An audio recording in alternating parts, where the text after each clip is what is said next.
Hello વિદ્યાર્થી મિત્રો, આજે આપણે ધોરણ 6 ઇંગ્લિશ જે 2025માં નવું પાઠ્યપુસ્તક આવ્યું છે એનો યુનિટ 1 એની એક્ટિવિટીઝ જોઈ રહ્યા છીએ. યુનિટ 1નો આ ત્રીજો ભાગ છે. અહીંયા આપ્યું છે કે language function, observe the pictures. તો અહીંયા તમને કેટલાક પિક્ચર્સ આપેલા છે અને નીચે ઇન, ઓન, અંડર, બિટવીન અને બિહાઇન્ડ જે શબ્દો આપેલા છે એનો અર્થ તમારે સમજવાનો છે. તો પહેલાં આપ્યું છે કે ઇન, તો બોક્સની અંદર એક બિલાડી તમને દેખાય છે, તો ઇન એટલે અંદર, એ અર્થમાં લઈશું. અને ટેબલ ઉપર એક પુસ્તક છે, તો ઓન એટલે ઉપર. એ જ રીતે અંડર એટલે કે નીચે. જે છોકરી આપી છે, જે છોકરી છે એ ટેબલની નીચે છે. અને બિટવીન એટલે કોઈ પણ બે વસ્તુની વચ્ચે હોય ત્યારે આપણે બિટવીન શબ્દનો ઉપયોગ કરીશું. અને બિહાઇન્ડ એટલે કોઈ પણ વસ્તુની પાછળ. તો આપણે આગળ એક્ટિવિટી જોઈશું. Study the picture, fill in the blanks with the help of words from the box given below. In, on, between, behind, under. આ જ સ્પેલિંગનો ઉપયોગ કરી અને આપણે ખાલી જગ્યા પૂરીશું. પહેલું છે the cat is behind the computer. તો અહીંયા જોઈ શકીએ છીએ કે કોમ્પ્યુટરની પાછળ બિલાડી છે એટલે બિહાઇન્ડ આવશે. The dog is under the bed, એટલે કે જે ડોગ, જે કૂતરો છે તે બેડની નીચે છે. The bed is between the windows. તો અહીંયા બે બારી આપી છે અને વચ્ચે બેડ છે, તો બિટવીન એટલે વચ્ચે, તો બે બારીની વચ્ચે બેડ આવેલો છે. The books are in the box. In the box એટલે કે બોક્સની અંદર, બુક્સ એટલે કે ચોપડીઓ છે. The computer is on the table. Computer ટેબલની ઉપર છે. Rewrite the sentences using the most appropriate words. તો અહીંયા જે શબ્દ લાગુ ના પડતો એ શબ્દ આપણે છેકી નાખવાનો છે. તો પહેલાંમાં આપણે જોઈશું આઈ વોઝ બોર્ન ઇન 1988. તો અહીંયા ઓન અને અબવ નહીં આવે, ઇન આવશે. એ જ રીતે બીજું વાક્ય જોઈશું, he is in front of his computer. ત્રીજું વાક્ય, the picnic is plan on Sunday. ચોથું વાક્ય, Hiral hide behind the door.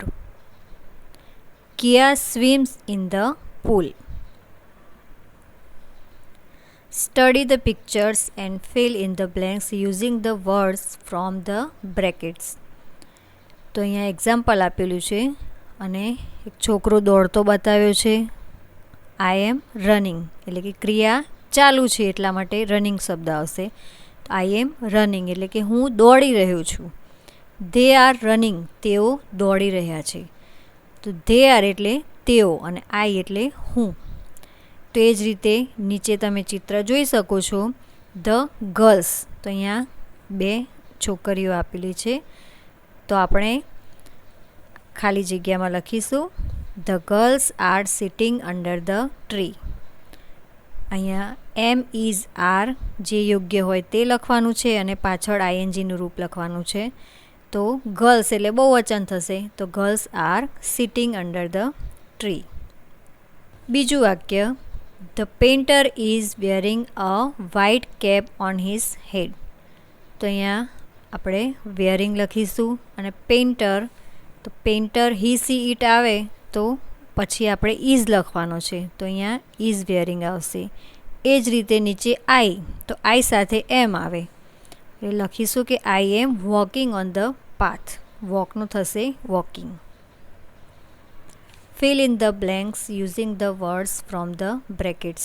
બ્રેકેટ્સમાં આપેલો જે શબ્દ છે એનો ઉપયોગ કરીને આપણે આઈએનજીનું રૂપ લગાવવાનું છે અને અગાઉની એક્ટિવિટી જોઈ એ પ્રમાણે ખાલી જગ્યા પૂરવાની છે.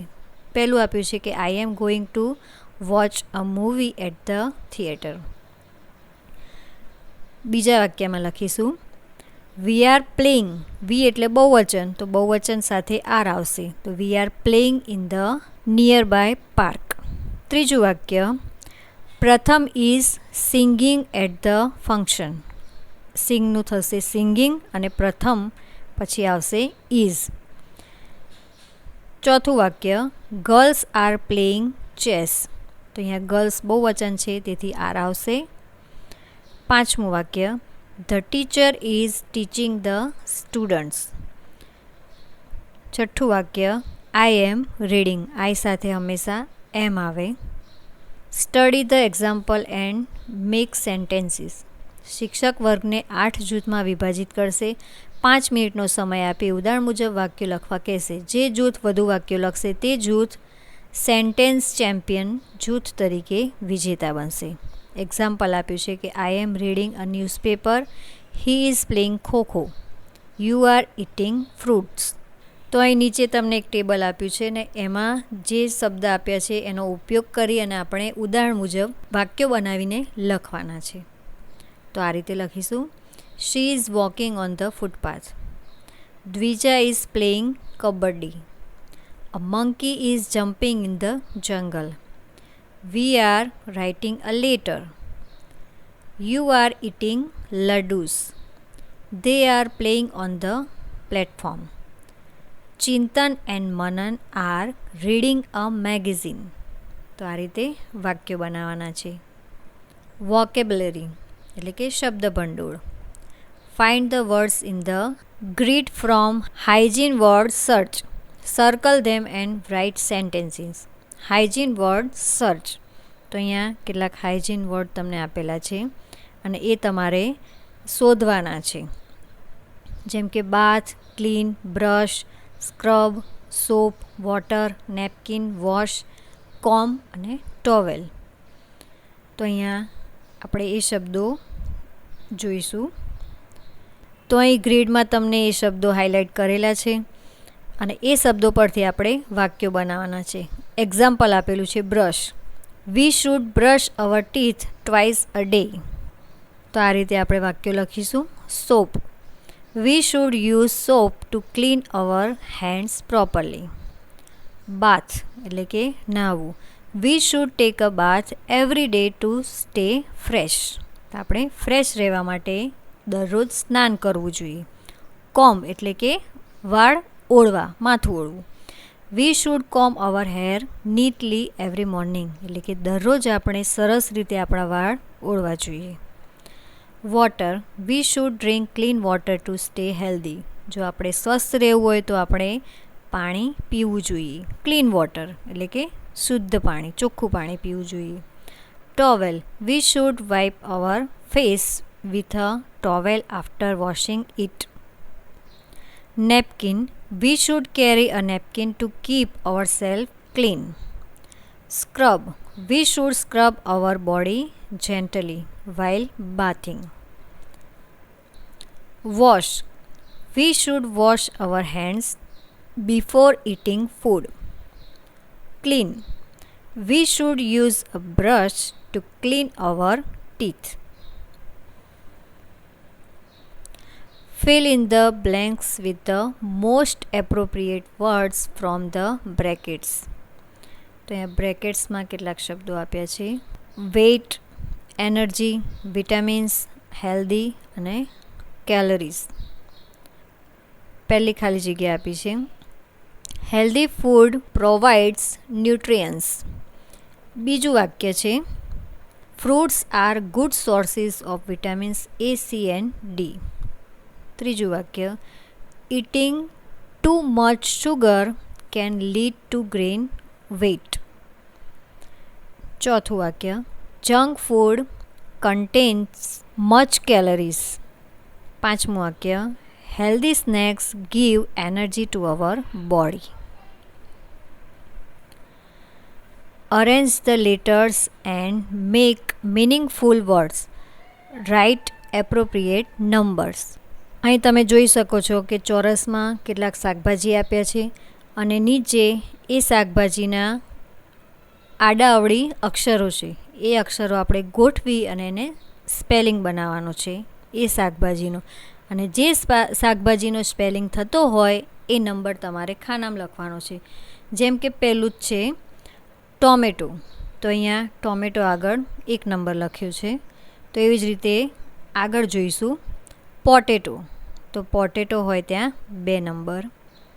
લેડીઝ ફિંગર તો ત્યાં આવશે 3 number. Onion 4 number. Peas 5 number. Carrot 6 number. Bitter gourd એટલે ખરેખર કારેલું થાય, પણ અહીંયા કારેલું ક્યાંય આપ્યું નથી અને દૂધી આપી છે. દૂધીને ગર્ડ કહેવાય, તો આ થોડીક ભૂલ છે. છતાં પણ આપણે ગર્ડ આગળ 7 નંબર લખીશું. કોર્ન કેપ્સિકમ થશે 9 નંબર. એ જ રીતે cabbage 10 number. Brinjal 11 number. Cucumber 12 number. Pumpkin 13 number. Beetroot 14 number. Spinach 15 number અને radish 16 number. Activity let's play look and say. શિક્ષક વર્ગને 4 જૂથમાં વિભાજિત કરશે. ત્યારબાદ એક પુસ્તક લેશે અને તેને ડેસ્કની આસપાસ જુદી જુદી જગ્યાએ મૂકશે. વિદ્યાર્થીઓ પુસ્તકનું સ્થાન સમજશે અને ઉદાહરણ મુજબ વાક્યો બોલશે. Examples: the book is on the desk. તો અહીંયા ડેસ્ક ઉપર બુક હોય તો આપણે કહી શકીએ કે book is on the desk. The book is in front of the desk. તો આ રીતે અલગ અલગ જગ્યાએ બુક્સ રાખી અને આ પ્રવૃત્તિ આપણે ક્લાસરૂમમાં કરવાની છે, જે શિક્ષક ક્લાસરૂમમાં આ પ્રવૃત્તિ કરશે. શિક્ષક પુસ્તકના સ્થાનને ઝડપથી બદલી વિદ્યાર્થીઓને સ્થાન નિર્દેશ કરતી અભિવ્યક્તિ કરતા વાક્યો બોલવાનું કહેશે. તો આપણે આ રીતના વાક્યો લખીશું. The book is behind the desk. The book is under the desk. The book is next to the desk. The book is on the chair. The book is between the desk and the chair. The book is near the window. The book is above the desk. The book is in the drawer. The book is on the shelf. The book is in the corner of the room. તો આ રીતે આપણે વાક્ય લખીશું. Speaking. Describe the picture using the words in the bracket. નીચે બ્રેકેટમાં આપેલા શબ્દનો ઉપયોગ કરી અને આપણે એનું વર્ણન કરવાનું છે. Mangoes, bananas, grapes, oranges, apples, potato, onions, bitter gourds, cauliflowers, cabbages, tomatoes, salt, coriander powder, a boy and a girl. Start like this. તો અહીંયા શરૂઆતમાં તમને વાક્ય આપ્યું છે this is a picture of, અને ત્યાંથી આપણે આગળ વાક્યો લખવાના છે. તો આ રીતે લખીશું. This is a picture of a happy Indian family in the kitchen. There are 4 people in the picture, a mother and 3 children. The kitchen platform is filled with many healthy items. I can see a variety of fruits including mangoes, bananas, grapes, oranges and apples. There are also several fresh vegetables such as onions, potatoes, bitter gourds, cauliflowers, cabbages and tomatoes. Additionally, there are salt and coriander powder on the platform. The boy and 2 girls in the picture appear very happy. Do it yourself. તો અહીંયા તમારે જાતે આ activity કરવાની છે. Prepare a chart on the theme healthy food. Write a paragraph.